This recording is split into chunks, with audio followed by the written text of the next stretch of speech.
Hello and welcome to Newsweek South Asia, your one-stop destination for in-depth analysis of security challenges, regional conflicts and the evolving threat of terrorism. Let's take a look at the headlines first. BLA hijacks Jaffar Express amid rising unrest in Balochistan. Radical Islamist groups challenge Bangladesh's stability. And Taliban's crackdown on women sparks global outrage.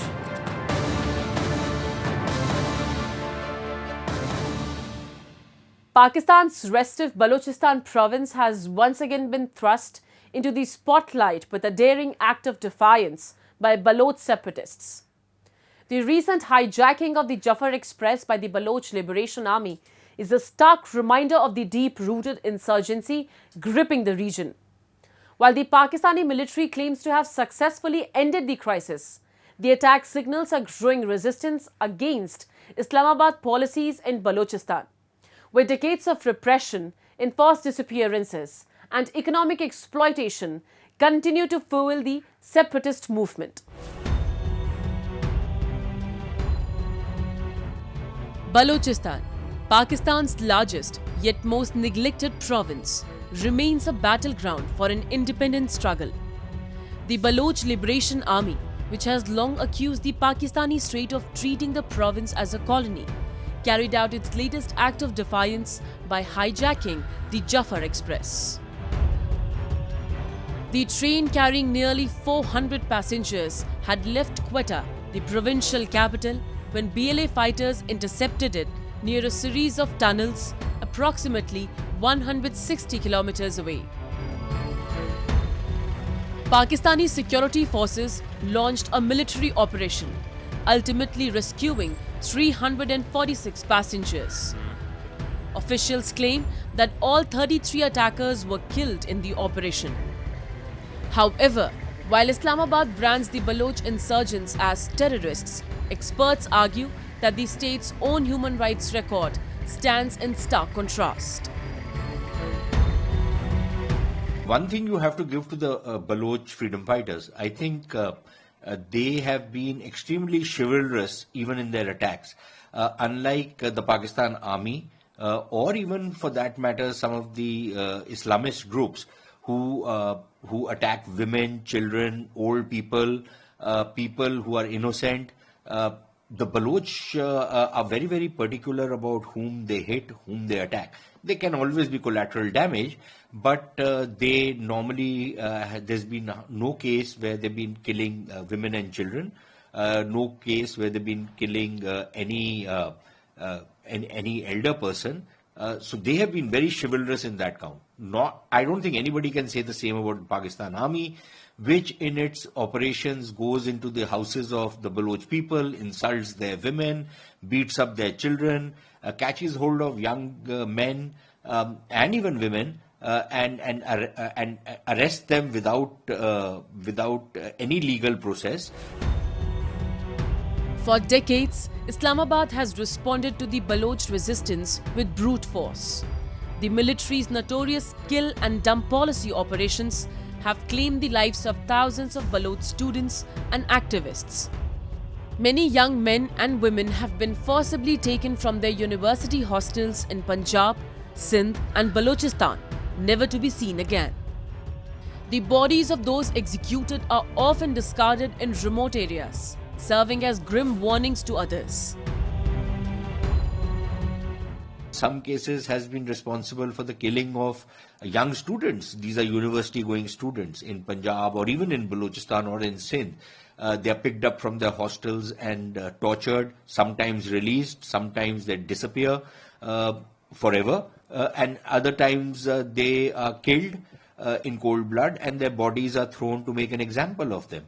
So we've not seen the Baloch do this. They have attacked who they call agents of the Pakistani state and whom they consider to be legitimate targets. That sometimes includes the Punjabis who are settlers in Balochistan, whom the Baloch consider to be agents of the Pakistan government. Balochistan has witnessed at least 5 major separatist uprisings since Pakistan's formation in 1947. The latest insurgency, which began in the early 2000s, initially sought greater control over the province's resources. However, years of state repression pushed the movement towards demand for complete independence. The Baloch Liberation Army emerged in the late 1990s, led by Baloch Mari, the son of veteran nationalist leader Nawab Khair Bakhsh Mari. In recent years, the group has escalated its operations, carrying out over 150 attacks last year alone, culminating in this recent train hijacking.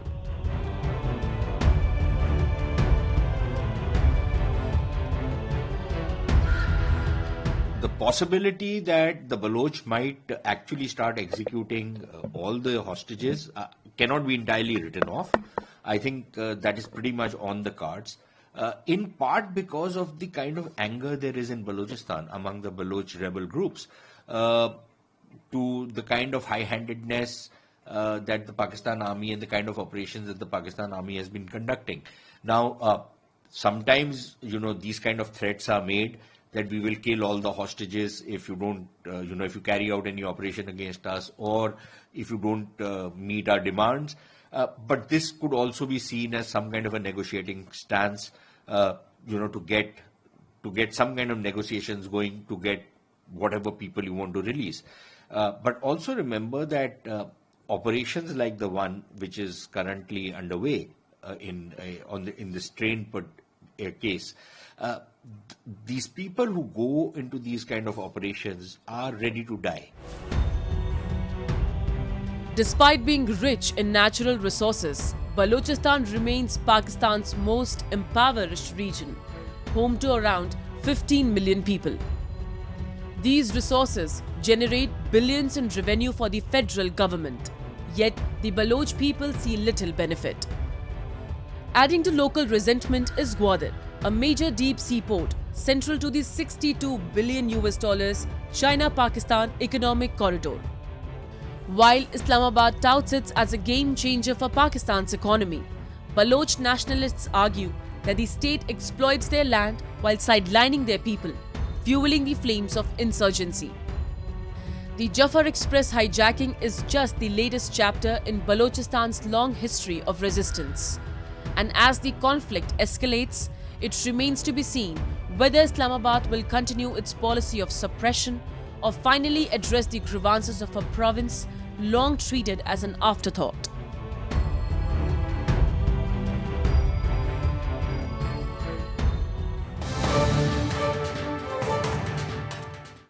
Bangladesh is once again grappling with the resurgence of radical Islamist extremism. A violent demonstration by the banned militant group Hizb-ut-Tahrir in Dhaka has reignited concerns over the country's security and stability, with extremists openly defying law enforcement and calling for the replacement of democracy with an Islamic caliphate. The situation is deteriorating rapidly. Is Bangladesh heading towards an Islamist takeover? Let's take a closer look.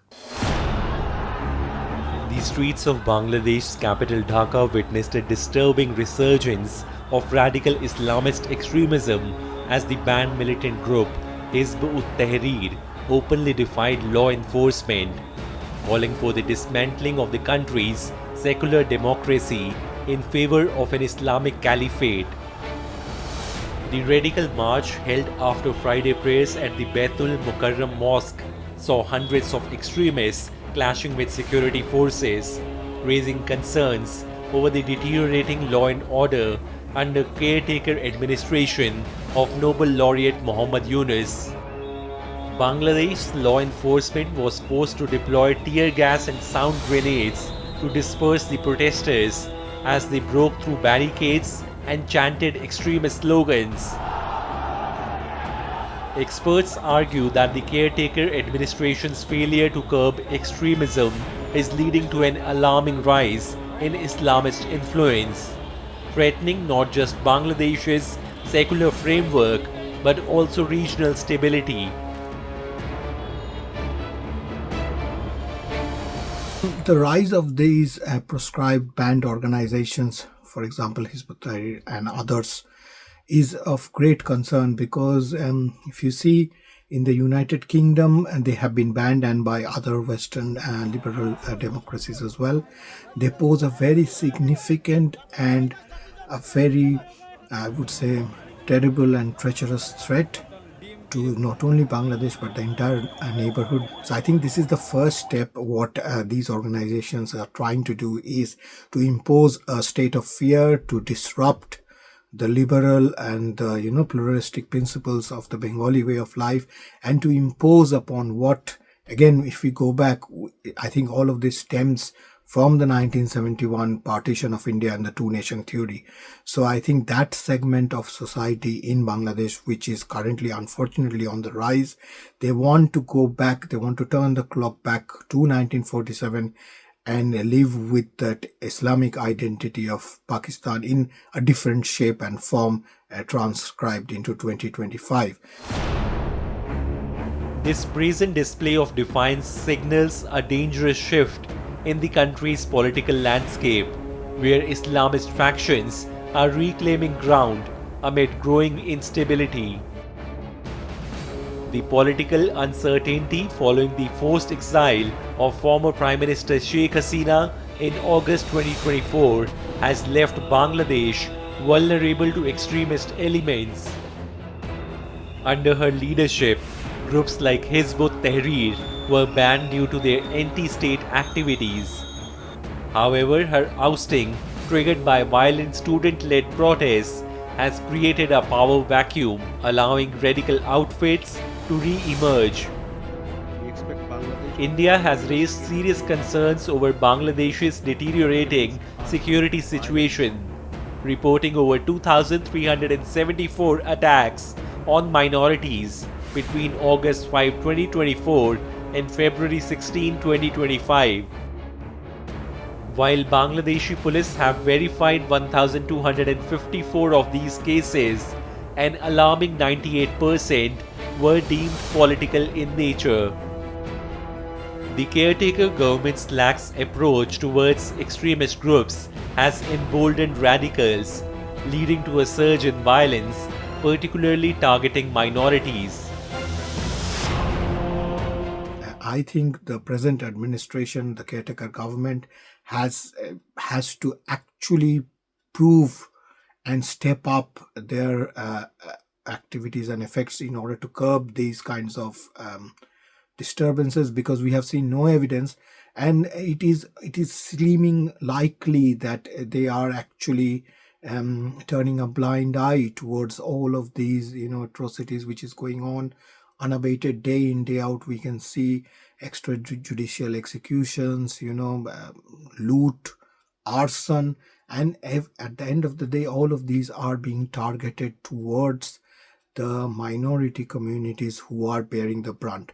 When I say minority, I not only mean the religious minority, for example, Hindus, Christians, Buddhists, the members of the third gender, LGBT, but also the common ordinary Bengali person, irrespective of their caste, color, creed, their cultural identity and their way of life is being targeted by these organizations. And it seems likely that the administration has got a very definitive and proactive support so they can operate unabated and almost in an insulated way. The country's fragile security apparatus, combined with a government seemingly unwilling or unable to rein in extremists, is creating a fertile ground for radicalization. The sight of thousands of radicals marching freely through Dhaka is a stark warning. Bangladesh is teetering on the edge of an Islamist resurgence. Unless decisive action is taken, the progress made in curbing extremism under the previous administration risks being completely undone.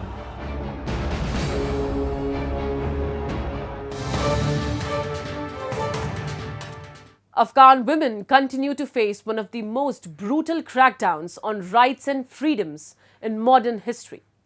Since seizing power, the Taliban has imposed sweeping restrictions, banning education, employment, and even women's voices in public life. Despite growing global outrage, the Taliban remains defiant, dismissing criticism and justifying its oppressive policies.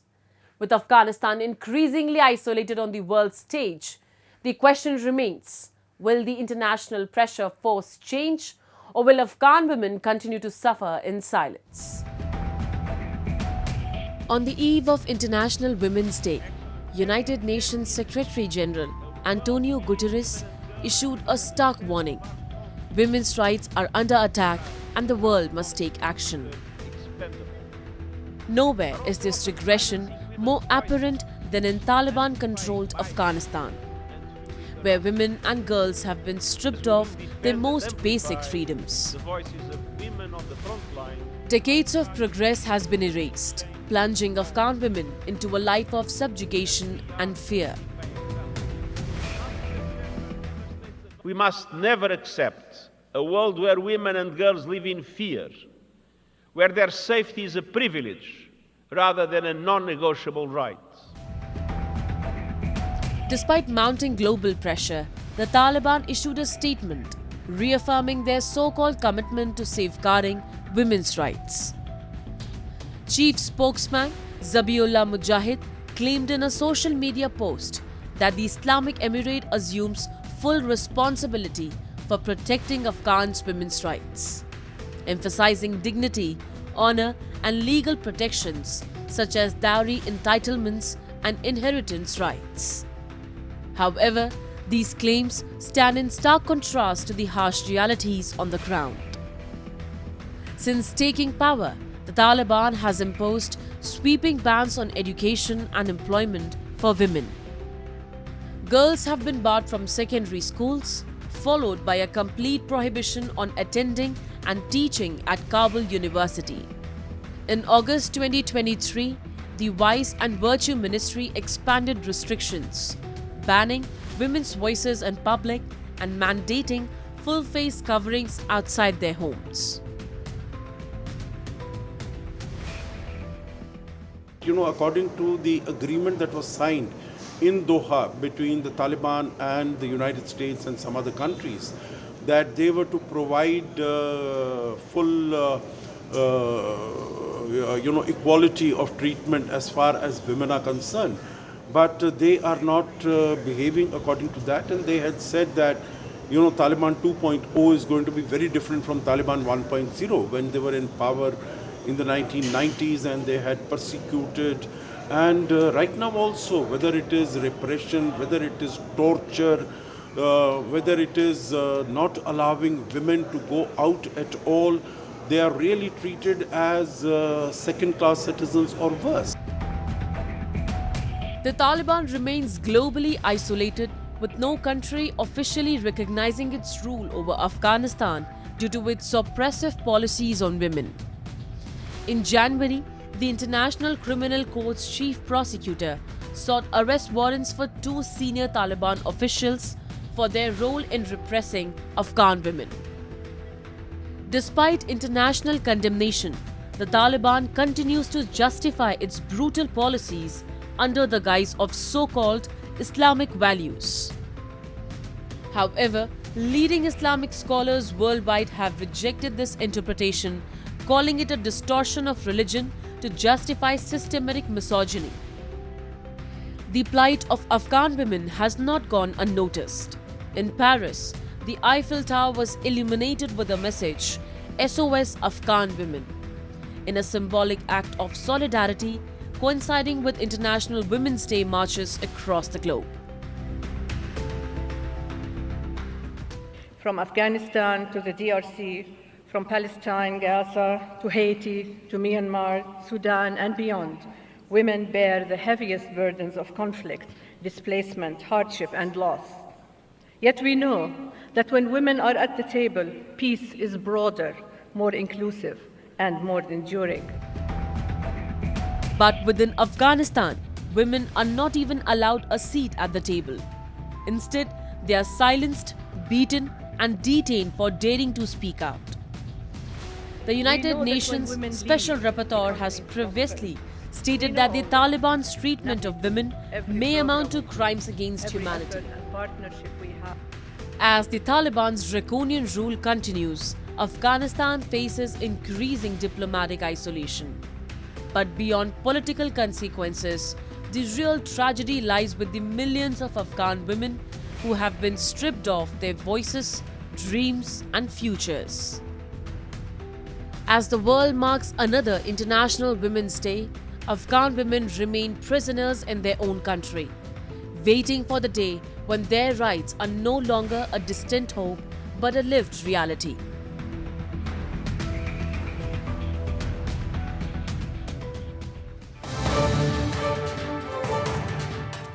Hello and welcome to our show, where we delve into the most pressing geopolitical issues shaping our region and the world. Today, we focus on Pakistan's escalating security crisis, with terrorism surging to alarming levels. From the growing influence of the TTP to the ongoing insurgency in Balochistan, the country faces serious internal threats with far-reaching consequences. To discuss this, we have with us Dr. Dipankar Sen Gupta, a geopolitical expert and professor of economics at the University of Jammu. Dr. Sen Gupta, thank you for joining us. Let's begin with Pakistan's worsening security situation. It has now become the second most terrorism-affected country in the world. Dr. Sen Gupta, what are the key factors driving this surge in terrorist activity, and how has the state's response measured up? I think Pakistan's own internal politics, internal policies have contributed a lot to its dubious position. Also, the fact that from time to time it allowed itself to be the cat's paw for sometimes American policies against the Soviet Union that I think completed this mess. So, if you look at Balochistan is entirely domestically created, and it's been a policy of deceit. Initially, it is not known that Muhammad Ali Jinnah would argue for the ruler of Balochistan, actually the Khan of Korat, that this entity was actually independent. But when he became Governor General, he basically turned around. And secondly, given Balochistan's enormous resources, Pakistan has tried its utmost to crush any aspirations and to extract all its resources without investing anything in Balochistan.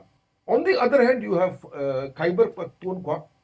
Initially, if you look at the polity of the Northwestern Frontier Post, as it was known by, it was a secular politics.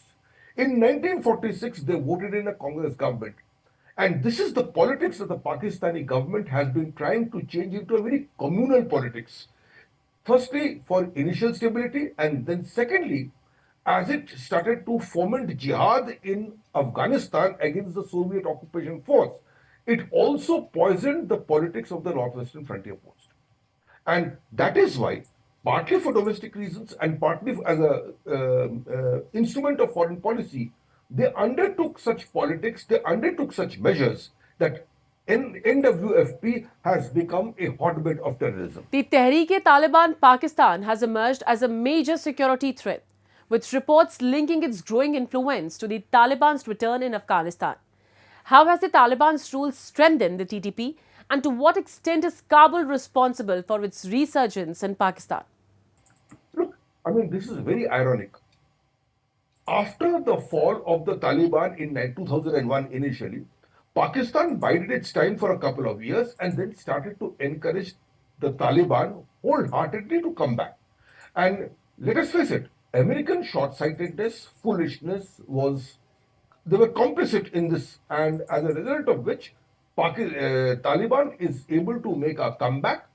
There is no counter policy to ensure that the Afghan policy is finally able to take on the Taliban, and ultimately Pakistan wins a great victory on the face of it, letting Taliban seize power and aided and abetted by the Americans. They thought that the Taliban would be forever grateful to them and they would get a tremendous strategic space. Strategic depth is something that the Pakistanis have been talking about. Later realizing that the Taliban are loyal only to themselves. They took Pakistan's help, they're contemptuous of Pakistan. And the Taliban never ever have accepted the Durand line as the de facto or the de jure border between Afghanistan and Pakistan. The only government in Afghanistan that agreed to that particular border was Najibullah's government, in the PDP government in 1987, which Pakistan and Americans brought down. And this government, which they helped to install, have played Pashtun politics. They have said we don't recognize this particular border at all, and they have played host to the TTP. After all, whether Afghan Taliban is concerned, there is no difference between them and the TTP. You may call it Tehrik-e-Taliban Pakistan, but they are Pashtuns, and they have helped their Pashtun brethren to do whatever they want, because in their minds they're absolutely clear that the Northwestern Frontier Post was and shall be a part of Afghanistan. Despite several counter-terrorism operations, Pakistan has been unable to root out militancy. Some experts argue that the state's selective approach, cracking down on certain groups while tolerating others for strategic purposes, has contributed to this failure. Would you agree with this assessment? Look, Pakistan, there are two strategies Pakistan adopts. One is a strategy which is not counter-terrorism, it is absolutely murder and genocide. In 1973, aided and abetted by the Shah of Iran, who supplied air power, the Pakistani army killed entire villages. You see, when you kill everybody, then obviously you have to succeed. And that's what Pakistan did in the early 70s. Counter strategy, as Pakistan knows it, is basically to try and buy people up. Okay. Now, in Balochistan, the disadvantage is the terrain, vast land. The advantages is a relatively very small population. Of the provinces, Balochistan's population actually is the lowest. And that is one disadvantage that Balochis have in their fight against the Pakistani state. So, what it does in the Balochistan is basically to kill, indiscriminately kill, and I fear for the Balochis it will happen again. I mean, killing Nawab Bukti, which Musharraf did when he was president, was actually not required. But if they kill to send a message, they will basically, I think, hold some massive massacres in some Baloch villages to send a signal to the population, secure in the knowledge that the world will not criticize them. Finally, Pakistan's economic woes continue to mount, and with a rise in terrorism, foreign investors and allies may start pulling away. How do you see this trend affecting Pakistan's economic stability, and what steps, if any, can the government take to restore confidence? I mean, there are two aspects to it. One is when you talk about foreign investment, largely Pakistan was looking at Belt and Road initiatives, investment by the Chinese in Pakistan. Pakistan now has come to realize that this particular investment actually comes with a very high tag. The returns from this investment will never be enough to pay the interest rate on this loan, far less the principal. On the other hand, the Chinese are also coming to realize that they are being specifically targeted. And this is something that the Baloch Liberation Army has made it very clear, that the Chinese with the Pakistanis are an occupying power and they will target the Chinese combatants. Once Chinese nationals are targeted for assassination and Chinese assets are targeted for sabotage, I think the Chinese will also start to do a rethink. They will probably realize that it is not worth investing in this particular place because whatever they invest in, roads, railways, can be easily sabotaged. This was an insightful discussion, Dr. Sen Gupta. Thank you for your time and expertise. And with that, we come to the end of this edition of Newsweek South Asia. We'll be back next week with more news, views, and analysis from the subcontinent. Meanwhile, to keep writing to us at nwsa@anin.com. This is Shivangi Mishra signing off on behalf of the entire production team of Newsweek South Asia. Goodbye and take care.